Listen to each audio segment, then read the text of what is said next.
This is our league, and this is your league. From the 55-yard line on CFL America Radio and the Sports History Network.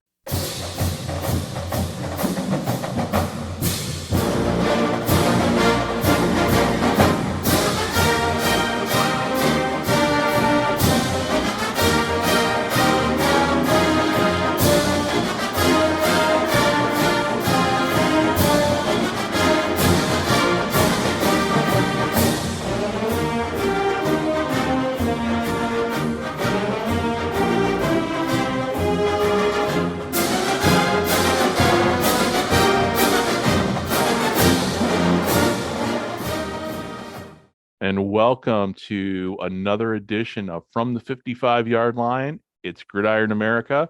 Scott is on assignment tonight, so he will not be joining us. He's at the NIT basketball finals.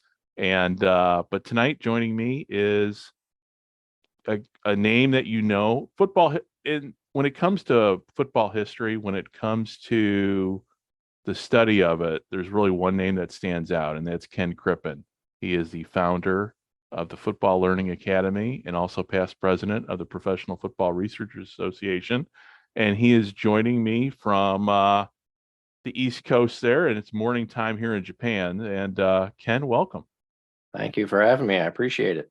I appreciate sitting down with me, and it's cherry blossom viewing time here in Japan. So we're doing this early. So I'll be, after we wrap here, I will be getting ready to go and heading into the big city to go out to the park and enjoy the cherry blossoms like a lot of people here in Japan did that yesterday. So what's the weather like in your part of the world, my friend?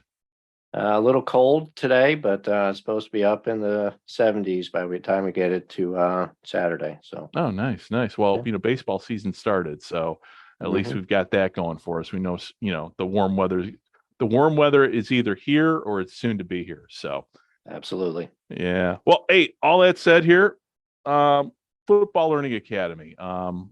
That's kind of how I got to really know a lot of your work, because I know with the PFRA, heavily involved in that. I've always known your name. But when you started the Football Learning Academy, I think I signed up immediately and joined, and it's something that just, it's amazing the amount of work you have put into this to get this off the ground. And if you could tell everybody a little bit more how it started and kind of where it's going, because I know your course offerings have expanded greatly in recent months. Yeah, so I had been researching and writing about pro football history for 30 years now, maybe more. And I was with the PFRA for an extended period of time. But then I decided I really wanted to go out on my own. And that's when the Football Learning Academy was formed. Essentially, what I'm doing there is it's an online school teaching pro football history. We essentially have two missions while we're there. One is we want to be able to educate the public on the history of the game, similar to what the PFRA is doing. And I want people to be able to put the game into historical context. I've said many times before, if you watch ESPN or NFL Network or anything like that, you'd have no idea that pro football started more than 20 years ago. Even, if you're lucky, you can go back to Super Bowl I, but they pretty much ignore everything prior to that. So I really want to focus on how the game evolved, how the game formed, a lot of the players and the teams that were associated with building the league into what it is today. And like I said, be able to put the game into historical context. At the same time, I want to be able to help retired players in need. I do a lot of interviews with players. They've been very good to me over the years. And I want to make sure that I can help them out, because as I'm interviewing these players, I'm hearing their stories, and between CTE and Alzheimer's and dementia and all the surgeries that players are going through, they're getting really beaten up, and not everybody's making the multi-million-dollar contracts like they are today. So especially the older players are really struggling to be able to pay their medical bills. And so what we do is we take a portion of all the proceeds that we get from our paid classes, and we give them to retired players organizations in order to be able to help those players in need. And when it comes, talking about the older players and everything, I mean, their histories, you've interviewed so many of them. In addition to the written work that's out there on football, addition to the archival footage with, say NFL films, there's that oral tradition too. And how often are you able to sit down? I mean, what's it been like for you scheduling and getting to know these guys? How often do you talk to them? Weekly basis, sitting down and over the phone and over Zoom or chat, getting to know their stories and everything? Depends on the projects that I'm working on. For Yeah. example, when I was writing my book on the Buffalo Bills of the All-America Football Conference, it was really hot and heavy getting interviews done, trying to get it ready for the book. Also, because these players were aging, I wanted to make sure that I could interview them while they were still healthy and while they were still alive. So Right. there was a big rush at that point to try to get interviews done. Things tapered off a little bit after that, and then it's just a kind of an as-needed basis. When I was doing stuff for National Football Post, some "Where Are They Now" articles, I would do an interview every couple of weeks or so. Now, it's about the same, maybe, every few weeks, every month or something like that. I'll try to sit down and really focus on, you know, getting to the heart of a player, not just what they did on the field, but trying to dig in and find out what type of person they really are.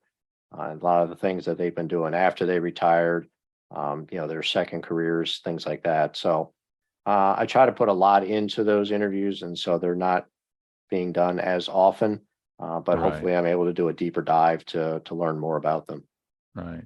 And there's something that I always said, and when I've gotten into I've been in really since I've been 10 years old, since I first saw a real pro football game on TV, the 77 Thanksgiving game between the Dolphins and the Cardinals, in which Conrad Dobler, if you remember that game, chucked his helmet into the stands, and I'm like, oh, I'm 10 years old. I am hooked on football. And even though I was rooting for the Dolphins because I had the same horn rimmed glasses as Bob Greasy did at that time. Mhm. But the one thing with football that, football is football, it's a game, but it's so much is I've gotten older. I've realized just how much it's more than just the X's and the O's. It is living history. It's also a reflection of the times. The Mhm. things that the how we watch football now and what's going on in the world of sports is also very much a mirror of what's going on in the outside world. And as you've been, I mean, as you've gone along, how much how much how much of that is true? I mean, give it good. I could give a whole lot of examples, but you're much more the expert than I am when it comes to talking about history, football, and also what was going on during that time period. What are some good examples of just how much things have changed and with football kind of reflecting that change over the years? Yeah, I mean, I think you're definitely correct in that football mirrors society. I mean, you just look at the struggle of African American players in the National Football League. I mean, there was a time when they were outright banned from the NFL, where they couldn't play. Before that, people are always worried about injuries to African American players because, while they're down on the ground, they get the extra kicks with the cleats and punches and all kinds of stuff. You look at the struggles of African American quarterbacks coming into the league, how long it took before they were allowed to play that position. I mean, the coaches just wouldn't put them in that position for ridiculous reasons. And so there was a lot of struggles that they were facing as they were trying to get into the league. And even today, you still see, there aren't as many African American quarterbacks in the league. It's better than it was, but Right. there's still a lot more that needs to be done. You see that with women in the NFL. How many women have high level positions within the league? And so, you are seeing similar things in the NFL that you do see in society.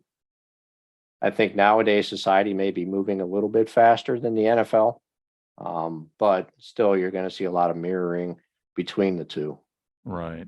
And the issue with CTE, that's a very Obviously, that's something we know a lot now. But hey, when we were kids, you got your bell rung, you got your bell rung, and nobody thought of anything. How much has CTE um, affected? Not so much the players. Obviously, we know how much that has affected them and still affecting them. But how much has that affected, do you think, how we view the history of the game now? I think when you look at the behavior of some of the players, you're thinking, well, I wonder if that player had CTE to cause that type of behavior. Jim Tyrer is a perfect example of that. Um, yeah, I think that, all the safety rules that they're putting in place nowadays, they were thinking about those types of things earlier on with the equipment that they were wearing, rules that they were putting in place. They didn't have any diagnoses like CTE at the time, Right. but they were working on player safety. They're working on player safety now.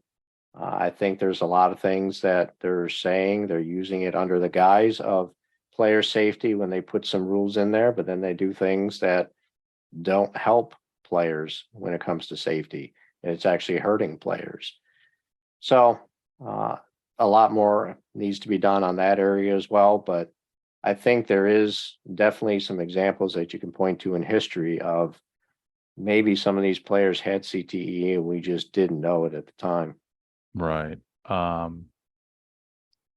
And with, I mean, Mike Webster's obviously the poster child for that.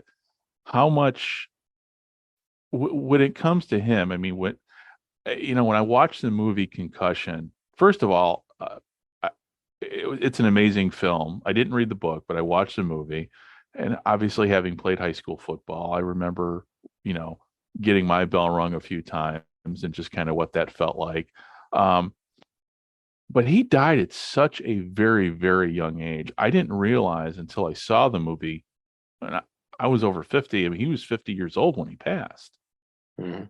Just how much just how phys again, the way he was portrayed in the movie obviously is not the way it was in real life, but just knowing that he was only 50 years old when he passed away, and the NFL at this point was doing nothing about it, was basically taking the corporate road and kind of kicking the can down the road.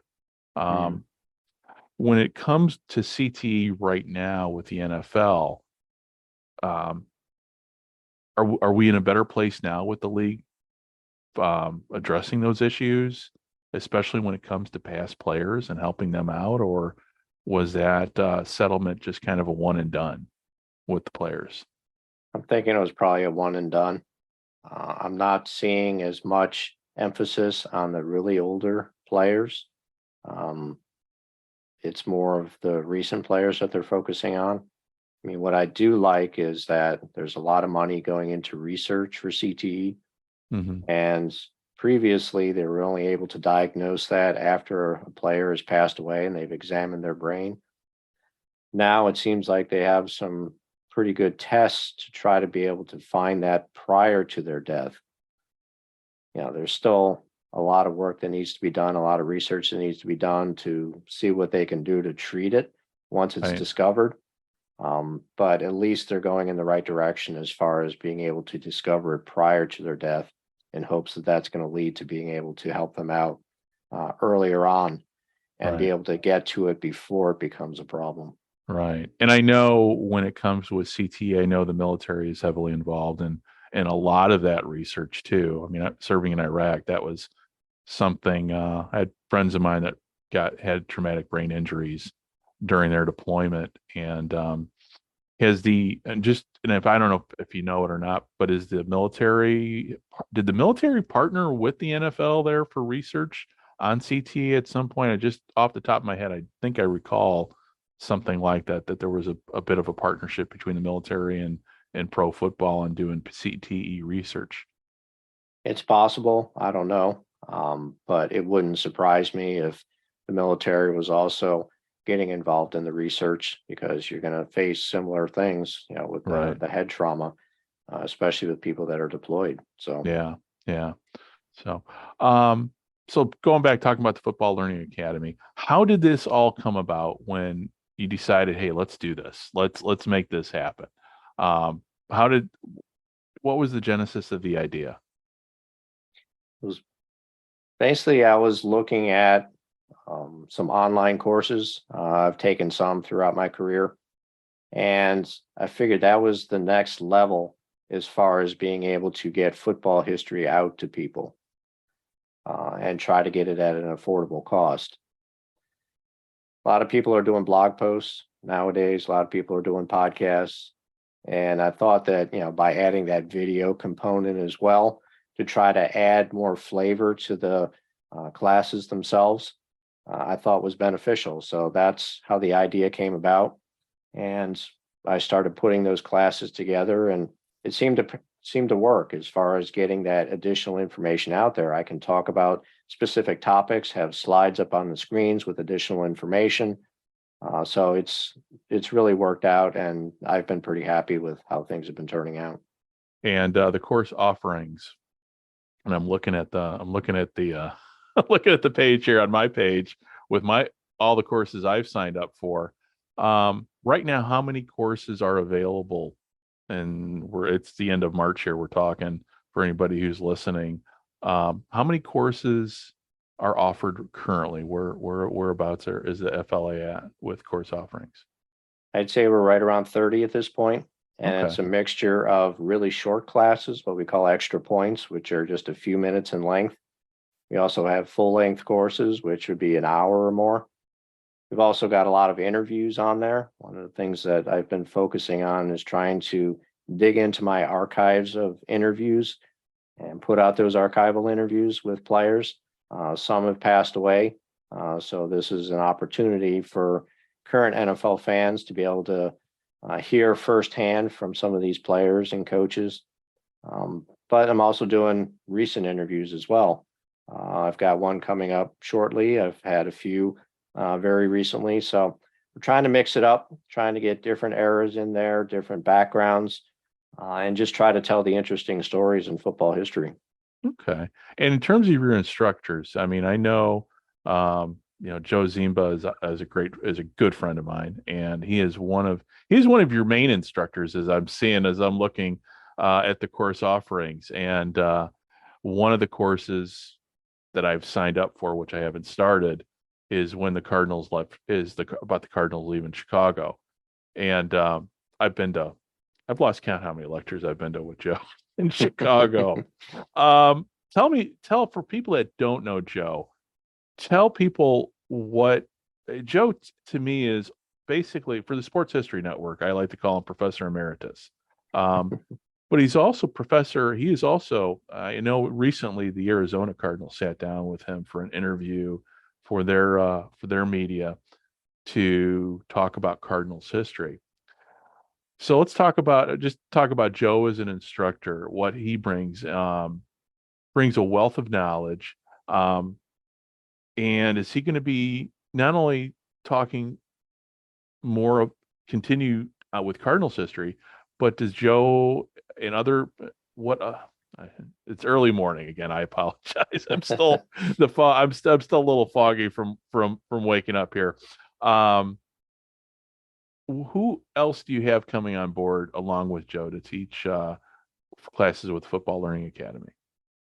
Yeah, as you mentioned, Joe is probably the preeminent authority on Chicago Cardinals, and Arizona Cardinals and Racine Cardinals and the entire Cardinals franchise. So we're very fortunate to have him at the Football Learning Academy. He's got a couple of classes now. He's working on additional classes for the FLA, and it's mainly going to be focused on Cardinals history. What we try to do with our instructors is to make sure that we're bringing in leading authorities on their particular topics. We also have Jeffrey Miller, leading authority on Buffalo football history, and he was talking about the 1920 game between the Buffalo All-Americans and the Canton Bulldogs. So that's on our site. And we have Dave Bonchi, who's a football coach, so he's bringing in the X's and the O's to be able to talk about one class he had formations, how historical formations, you're seeing them in current formations. I mean, single wing is a perfect example of that. He's also talking about putting together a football program. He's got options, talking about option plays, and he's got a full option playbook as part of the class. So there's a lot that he's bringing as well from the X's and O's side. We've got Greg Fisheries working on a class. He just released a book talking about early football history. It's probably one of the best books I have ever read on early football history. So there's no question he's a leading authority on that topic. And we've got a few other people that are working on things right now, but we try to make sure that everyone that's teaching a class there is a leading authority so that people can trust the information that's being presented to them. Right. It's not like I would say you you need to have those guys, because you can't have something like, before I retired from the Navy, would sit in on PowerPoint presentations by somebody who just read off the PowerPoints, didn't, and seeing and knowing everybody who you've just mentioned. When I'm sitting there, it's like, yeah, I know he knows his stuff. I explained to somebody about Joe, and I was telling him, hey, you need to go out and see Joe's lectures out in Arizona. Well, who is he? He trusts me. I'd say he knows his stuff. If he don't know it, then it doesn't. Then it's a complete unknown. It doesn't exist. Yeah, back when the Cubs won the World. It's funny. Back when the Cubs won the World Series, I got a call from, of all people, I think it was CBS station down in Phoenix, and I had my little Cardinals fan blog up, and it had history. And so they reached out to me, and I'm like, oh, he's like, well, we're trying to find an angle on Chicago, on the Cardinals and the Cubs. And I go, okay, great. But hey, why are you calling? First of all, I'm not the guy you want to talk to. Joe is. And you do realize that the Cubs played at Wrigley Field for almost 10 years. No, didn't know that. And then it's so when it was that moment where you just like, I can't believe I'm having this conversation. Literally, as I'm walking, I'm typing on it was my iPhone, but I was typing on the iPhone. I was going to say BlackBerry for a minute, and walking to a train station. But after that conversation I had with this reporter, and then eventually I did end up going on the news, because Joe kind of punted it to me because he just couldn't make it happen. He's like, oh, you'll do good. I'm like, okay. But there's so much out there when it comes to pro football history that people just get utterly wrong nowadays. And we're seeing it, obviously, and you follow my Twitter feed, and there's the social media, Greg, and there's also in-person talking. But lately, when it comes to the spring startup leagues, when people start throwing around numbers and everything, and that gets my hackles up and everything, and I'm like, okay, apparently nobody's reading a history book, because what's coming out now in the media is just utterly wrong. So do you have those? I know you've got to have those same frustrations too. It's like when Joe, every Bears Packers game, the graphic goes up about it's the oldest rivalry, and I can hear Joe yelling down in the south suburbs. Mm-hmm. So is it the same with you when you see a lot? Are you seeing more and more just we're getting away from history and it's just in the moment, I guess? Yeah. And that's one of the reasons why I formed the FLA, is because there's a big recency bias going on, and everybody's looking at the last 5 years, the last 10 years, and that's really all they look at. Yeah. And there's a lot of football history out there, and I want people to be able to understand all of that. And like you said, a lot of inaccurate information out there. You see it all the time. What happens is that somebody will put something out, people just blindly repeat it as if it's the truth, Right. without checking it or doing anything to make sure that it's accurate. And they just keep repeating the same thing over and over again.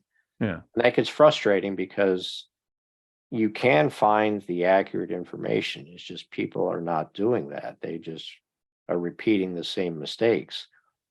So I'm trying to correct that as much as I can when I'm teaching these classes. Say, hey, I know there's information out there saying this, but really this is what happened.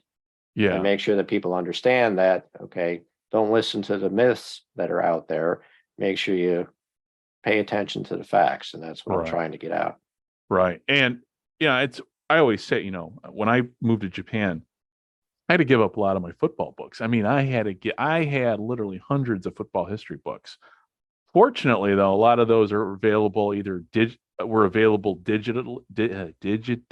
digitally, um, either for my Kindle or through say archive.org, which I know um, is a great source for books that are out of print if you want to read something and you just want to check it. You can't download it, but you can at least check it out and check it out, read it, and recheck it out every hour. And I think most of us are, very few of us can read a book in a night. So it's a nice way to have you with the Football Learning Academy.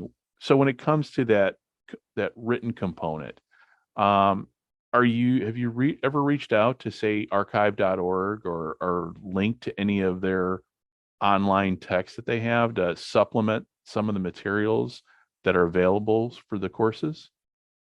I have not.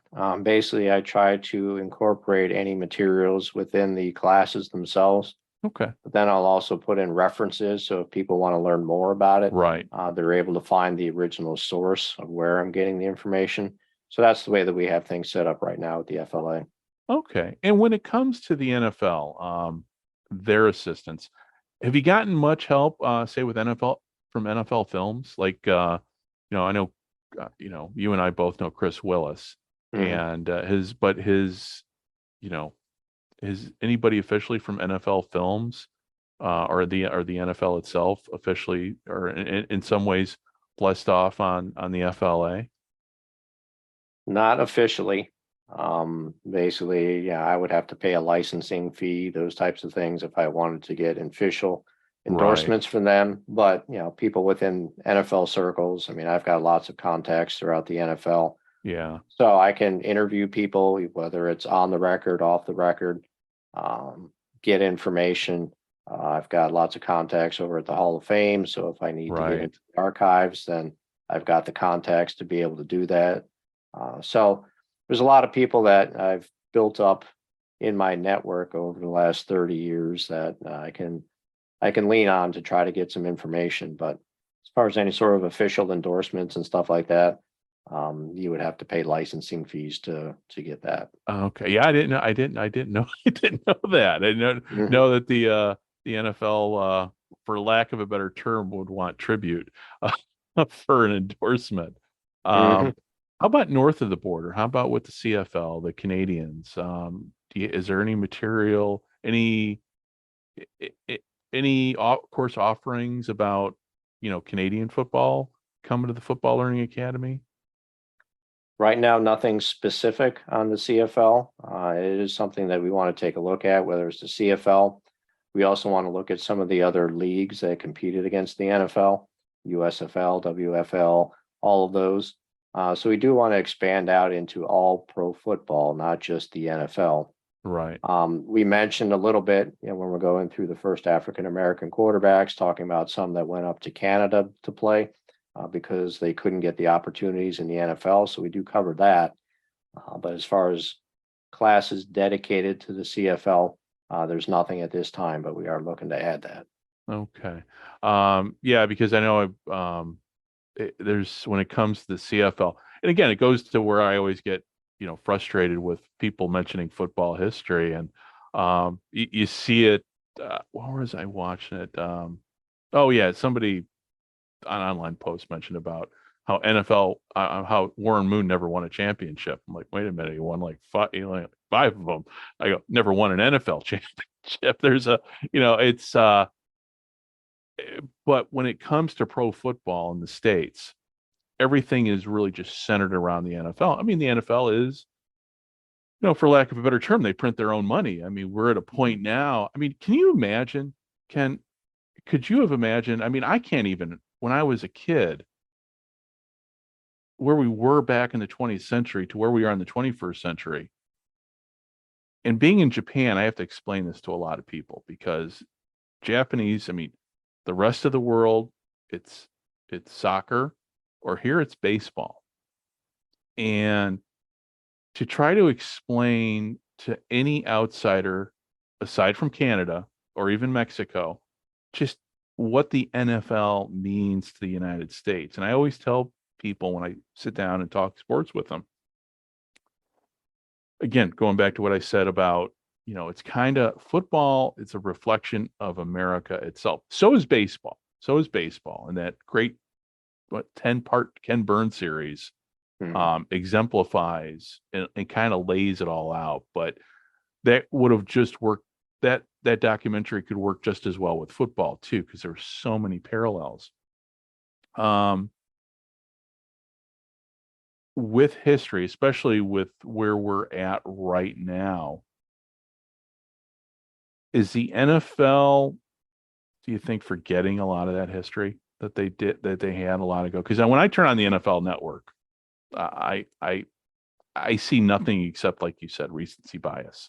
Mm-hmm. Yeah. I mean, you look at what the NFL Network calls classic games, and they go all the way back to last year.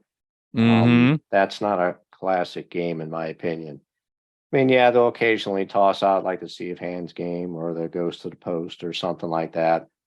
But it's rare that they're going to do that. It's usually within the last 5 years is what they're calling their classic games. See that with the ESPN as well. Now, we did have the 100th anniversary of the NFL recently, and so they did focus a little bit on their history, but I think there was a lot more they could have done to celebrate 100 years of the NFL. But now that that celebration is over with, it's pretty much gone back to just what's happened within the last 10 years or so. Right, yeah. And when they did the 100 players, the 100 greatest, I mean, that was awesome to watch, and it was fun. I mean, I know for you and I, it was fun because it's like, hey, I was just talking to Upton yesterday. Upton Bell pops up there. I'm like, oh, or Chris, talking with Chris Willis and that.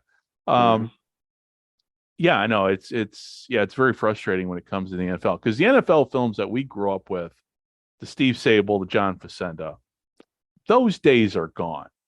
Right. And when it comes to, like, for instance, baseball in a way is kind of dying, especially with attendance and everything and ratings.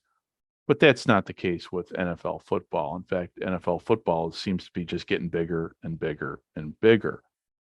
So there's the question, but then you have in the CFL where it's kind of the same with MLB too. The fans are getting older, the attendance is dropping off, and we're losing a lot of the younger generation. And I think part of that is, I mean, I would think, because for me as a kid, it was the history of the game that maybe I'm just weird. Maybe I was a kid that had his nose in an encyclopedia all the time. But how important do you think for a league to survive is the history? If you ignore, is the adage, if you ignore history, you're bound to repeat it? That is so true. And do you see that happening a lot in sports? Not so much with the NFL, but even in other sports right now. Yeah, I mean, I do think it's important to understand your history, understand where you came from. Don't know if you're necessarily going to end up going backwards, but maybe you will. But yeah, it's being able to truly understand today's game and why you're at where you're at. Why do you have the rules in that you have? What brought that about? Were there specific incidences of, I mean, you talk about violence within the game, players were dying on the field. So rules were put in place in order to prevent that.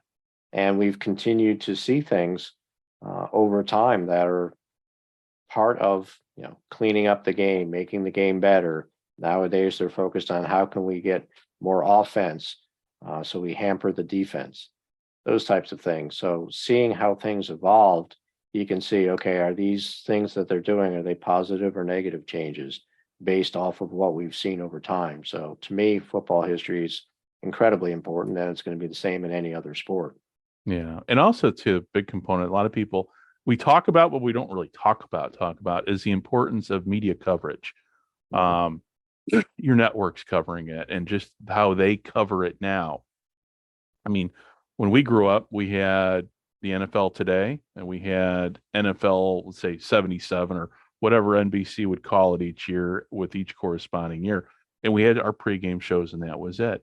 But now we're at a point now where it is, I jokingly said to my wife before the Super Bowl, pregame started, about 3 days ago because on the NFL network. There's so much saturation of coverage, but something that, I mean, there's a lot more, there's better access with the players now with social media and everything. Do you think social media can hurt the NFL, pro football too? Can you have too much access to players? I mean, I don't want to get political on any of my podcasts, but I always kind of say I really don't care about people's political opinions when it comes to sports. Yeah, I don't care about that either. I want to understand. Yeah. It helps to understand, the person, right? Understands, why they have the philosophies that they have, why they live their lives the way they do, things like that. So it's always important to be able to learn about a person, but I don't care what side of the aisle they're on. It doesn't matter to me. What matters to me is how they present themselves. Yeah. So you can get on social media, you go out there and say something stupid and you're going to get railed for it. Yeah. And, I think that especially when you get a lot of the younger players just coming in, they're starting to get a lot of attention and they haven't really thought about, okay, everything I say is going to be micro analyzed. Mm-hmm. So let me think about what I want to say first instead of just whatever I first think of. So I think there's going to be a lot more public relations training for players, and it's going to start earlier. It's not just going to be once they get to the NFL. I mean, they're probably going to do that starting in high school when they see players that are looking like they're going to be very successful in college and possibly get to the pros.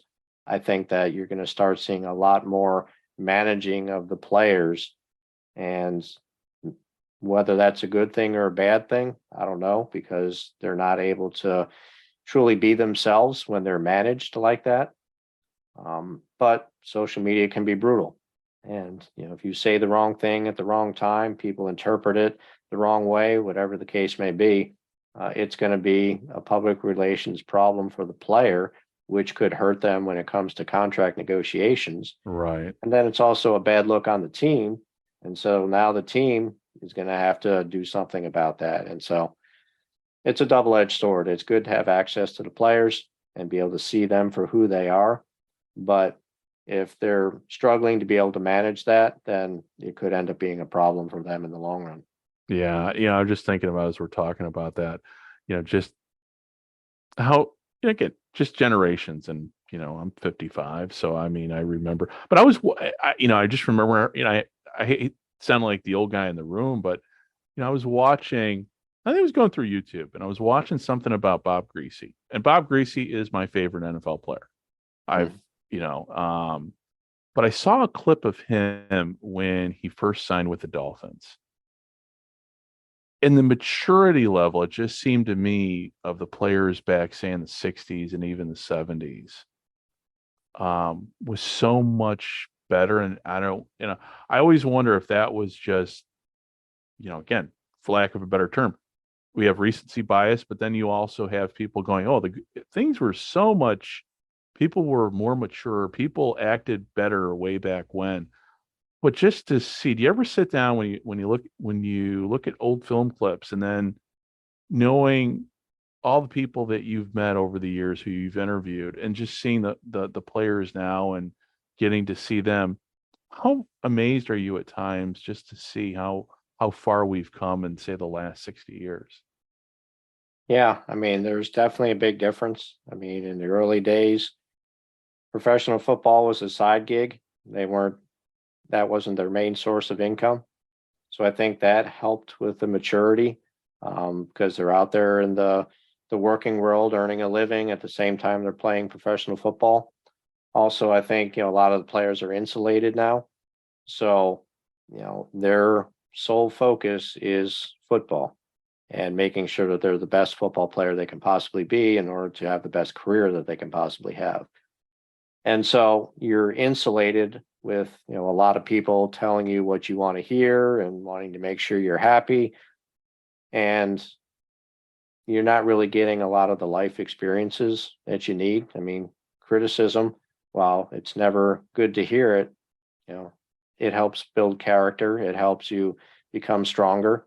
And if you haven't learned how to deal with that, you end up lashing out. You end up having some other negative consequences coming out of it. So I think with the NFL becoming such a big business that it is, they're focusing more on preparing these players to be able to play professional football, and they're not focusing as much on what's going to make them, a strong human being and the best human being they can possibly be. So I think that's some of the differences that you're seeing in the older players versus some of the more recent players. Okay. And when it comes to, historical figure, because what you just said just kind of triggered a thought here. Do you think a coach like Lombardi would have been able to be successful in today's age? I mean, even we see how the coaches are now, and obviously coaching styles are different, and how coaching staffs have increased exponentially. But taking a historical figure like Lombardi, and to say, even not even in this generation, but even maybe a generation back, do you think he would have found the same success as a motivator with? Yeah, I do. I mean, I think when you take some of these great coaches, great players, they're able to adapt to what they need to do to be successful. They're Right. not staunch in that this is the only way to do things. Right. I think that they definitely would have adapted. So if you bring in Lombardi tomorrow to coach a team, I think he would be successful because I think he would adapt his methodology to what's going to work the best with the players that he has, whether it's the systems, whether it's the rules, whether it's the players themselves. I think he would have adapted. And you take some of the great players from the older days, and I think they would have adapted as well. People say there's no way that they would survive. Well, if you put them through the same training regimens that you have nowadays, I mean, you take an Otto Graham, how great he was back then. Now you Right. put him through the same training regimen that Tom Brady's going through. You're saying he wouldn't be as successful as Tom Brady? He absolutely would be. So I think that's Yeah. some of the things that people are losing in the fact that apply the same stuff that you have nowadays to those previous players, and I think you're going to see the same success. Okay. Yeah, because I mean, talking about Lombardi, a good example of of how he would have adapted is Don Shula, because Don Shula was his contemporary, coach and Don Shula was coaching the Dolphins, I think, up to 95, if I'm not mistaken. In that area, 94, 95. Yeah. And I mean, he went from having Zonka kick Mercury Morris. The old joke was, Bob Greasy, when it comes to that 77 Thanksgiving game, wait, Bob Greasy threw 6 touchdowns in a game? Are you sure it's not a season? To, then he had Dan Marino, and they were just chucking the ball so I agree with you. I think he would have adapted. He would have been fine. Now, going backwards, and again, this is always a question I hate asking, but it's a hype because it's a complete hypothetical. The players that we have, say today, a Tom Brady, and Tom, it might be unfair using a guy like Tom Brady, or maybe a Brett Favre. Brett Favre, it might be a good example. But say if you put him in the setting of the 60s, do you think he would have been do you think he would have been successful? I think when you look at some of the great players, Yeah. you would mention Tom Brady, Brett Favre. You take any of the great players today, I think they'd still have the leadership I mean, they wouldn't have had the workout regimens and the diet and stuff like that they do Right. today. But none of the other guys had it back then either. Right. I think, when you're looking at, let's just say the quarterback position, you're looking at somebody who's a leader, somebody who's able to truly take the team, put them on their backs, and carry them down into the end zone. And greatness is greatness, regardless of the era that they're in. So I would say you could definitely take the best players today, put them back in the older days, and they'd be able to survive. If they still did some of the same stuff they did now, like, take for example, you've got 300-pound linemen. They would struggle as 300-pound linemen playing 60 minutes a game. They're not able to just go in there and play a few downs and then take a break for a while and then play a few more downs. They do that nowadays because they can heighten how well they're able to perform because they have that peak. They can keep hitting Right. that peak because they can take a little bit of a break and then come back, hit that peak again. So they're able to truly dominate at their positions nowadays. Yeah. Play 60 minutes, and are you going to be able to carry that weight around for 60 minutes playing every single play? Yeah. That I think is where you would have some of the struggles, and you need to adapt to the era that takes some weight off. You're still going to be pretty quick, so you're able to do things that other people may not be able to do, but you do have to adapt to the times. Yeah. And it hadn't even thought about that. The concept of load management was completely unknown back in the 60s or even the 70s. Obviously, you had your third down running backs like Jim Kick who slipped in there. But yeah, nowadays, yeah, and that's why, I love playing simulation sports and football. Mhm, And I always do like doing the what ifs, mhm, comparing, taking the 68 Colts and putting up, say, the 72 Dolphins. But then if you try to compare a team like the 68 Colts to even the 85 Bears or even it kind of, you can't really make comparisons because obviously the rules were different. mhm. Nutrition, conditioning. I mean, back in the 60s, they smoked on the sidelines. Yeah. I mean, you know, here we are nowadays where you can't even smoke in a stadium. Mhm, So trying to compare eras is, obviously numbers and, things have progressed so much over the years, not only mhm. going from a 12 game schedule to now a 17 game schedule, but all the other components, like you just said, including, your nutrition, your workout techniques and all that. Yeah, So, I mean, you think back in the 1940s, you were discouraged from working out. Nobody was doing weight training back in the 40s. right. It was discouraged. So, the people that are hitting the weights hard now to get in the best shape they can possibly be in, they would they wouldn't fit in back then Yeah. because that's just not how things were done. Right. Yeah, and it goes back to what, a lot, back then it was a part-time, playing football was a part-time. It's kind of like, so here in Japan, we have the X League. And I don't know how familiar you are with the X League and in terms of how but it basically, to me, it's a throwback league because Mhm, most of these teams here, they're manned by players that it's a semi-pro league, for lack of a mhm. better term. You got a few paid Americans on each team, but that's it. Um, and just to watch games here, especially when the season starts in like August, and August in Japan is basically like, in some parts, it's like Mississippi in May. It's brutally hot, brutally humid. And you see how gassed these guys are and how you see a lot of guys cramping up on the field. Mhm. But so yeah, when you were talking about, the NFL of the 40s and the 50s, for much of the world, except say in Canada, yeah, that's what football is like even now today for, your leagues in Japan and even your leagues in Europe. And I know the European League is going to be starting play here over the summer, but and I really haven't quite followed that as much as I probably should. I'll probably do more of that this year. But the one thing I've noticed, at least with pro foot, pro football or semi-pro football in Japan, I don't know which I should call it, pro or semi-pro, but it's right in between there.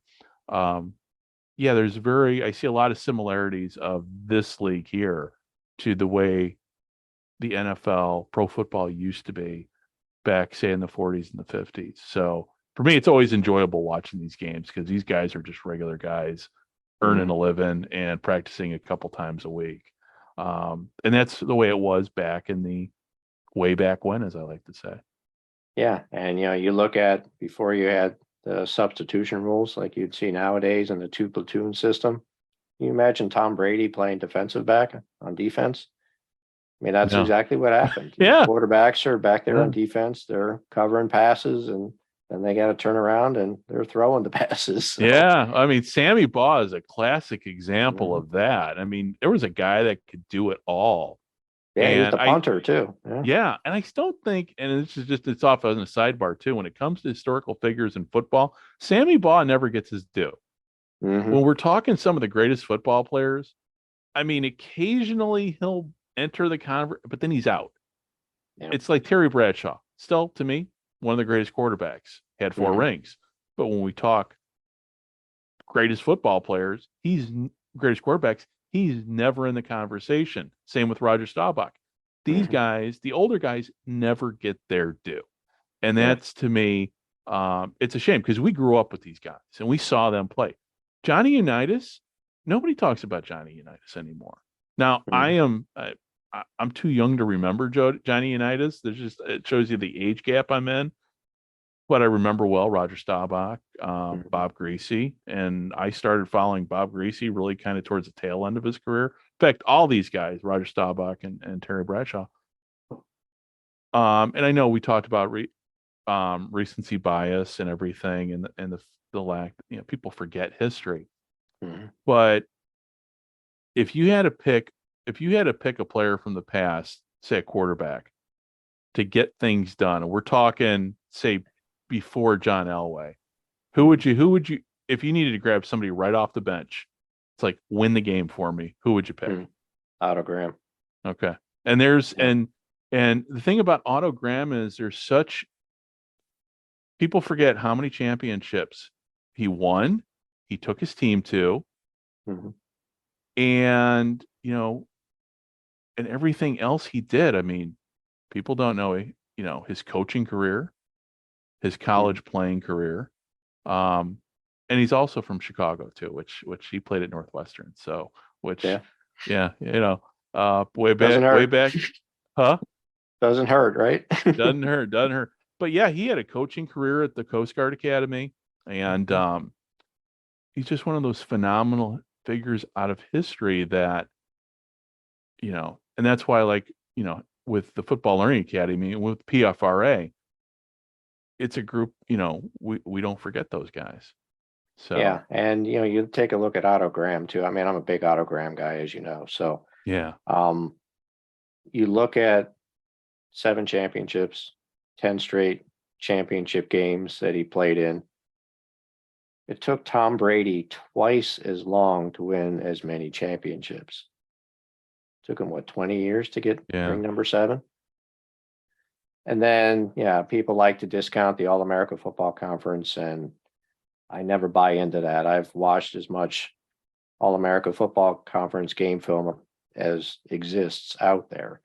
So I've truly studied it, and I've interviewed a lot of players that played in both leagues.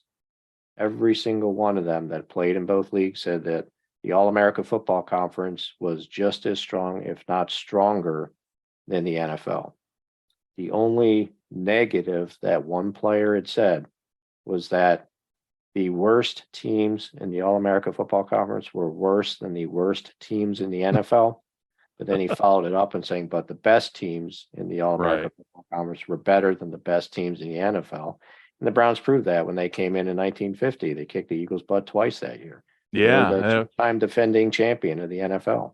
Yeah, it truly was a Super Bowl because you truly had 2 champions meeting, and that, it's like, well, it was a quirk of, somebody said, oh, it was a quirk of scheduling. No, it wasn't, because Burt Bell was making the schedule. He knew what he was doing. He specifically did it on purpose to send a message that they were going to start the season Browns against Eagles. so that the Eagles would humiliate the Browns, and then they could justify all the trash talk that they were doing throughout the late 40s of how the Yeah. NFL was better than the All-America Football Conference. Then Cleveland came in and showed them up twice that year. So pretty much says everything you need to know. Yeah. And then, too, and then just a few, really, you think about it just in terms of years and everything, less than almost about 10 years later, you had the American Football League come in. Mhm. And when talking, now everybody is talking about spring football and all this and the NFL, and somebody made a compare, and this is on Twitter. This is why I spend way too much time here. While everybody in America is asleep, I'm looking at Twitter because everybody I don't have a job yet. And somebody mentioned about, well, look at the American Football League. It was, well, I'm like, whoa, dial that back a bit. Okay, do you realize that at that time, there were 12 NFL teams, if I've got my math correct. Mhm. When the AFL came in, America was much different. I mean, people don't realize that how different America was in the 60s to now. And we only had 3 television networks. I lived in Chicago, so I like to say we had at least 5 because you had your independent channels. Mhm. But now we've entered an age now where people are so, even with the XFL, Dwayne Johnson put out, hey, the all-time spring attendance record. And I literally went Joe Zimba, like Joe does every time the Packer graphic pops up. It's Mhm. like, way, no, no, no. And it just, to me, I get disheartened when people just kind of buy into it and don't do the research. And again, maybe I'm just the old man yelling at the sky going, hey, but when I don't know, I think real football fans, and I say, try to distinguish between real and just casual, because I'm a casual fan right now of a lot of sports. There's a lot of history in these sports I don't know. But for you and I mean, we grew up with this game. So when somebody puts a statement out there that's completely wrong, yeah, we kind of take it personal because we grew up with this game. This game, in a way, keeps us young.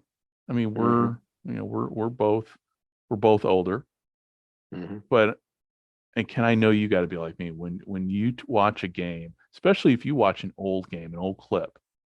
I was watching um, Super Bowl 16 last week. I was sitting down. This is where the joy of discovery. I'm reliving the joy of discovering professional football through the eyes of my brother-in-law. Okay. Mhm. My brother's Japanese, doesn't speak a word of English. I don't speak a word of Japanese, but he loves Joe Montana because he grew up playing in Tecmo Bowl and Mhm. playing Joe Montana on Tecmo Bowl. And so I'm sitting there with him and we're watching YouTube. Our wives are doing something in the kitchen and they were, but him and I go, hey, have you ever, do you know who Walter Payton is? No.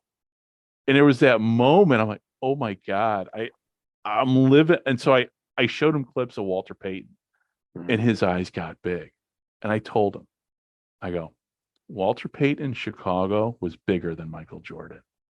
Mhm. And my wife's like, what? That's not, I go, no, it's true.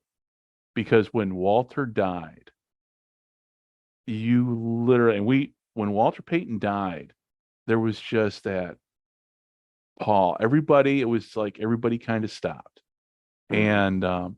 And so with football history, to me, as I'm watching him, I'm like, I'm like 12 again. It's like, this is cool. I got somebody to share this stuff with. So do you still get that like high of childhood when you sit down, open a history book, or even especially when you do an interview with Mhm. a player that you watched growing up or watched as a young adult?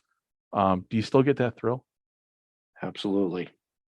I mean, to be able to connect with some of these players when I'm doing the interviews, it was, it's an incredible experience. And, one person, Zeke O'Connor, one of the greatest human beings you'll ever know, he dedicated his life to helping other people after he was done professional football. But he was a CFL guy too, won a Grey Cup, Yeah. Mm-hmm. coached up there. But I got to sit down on a couch with him and watch game film of a game that he played in 1948.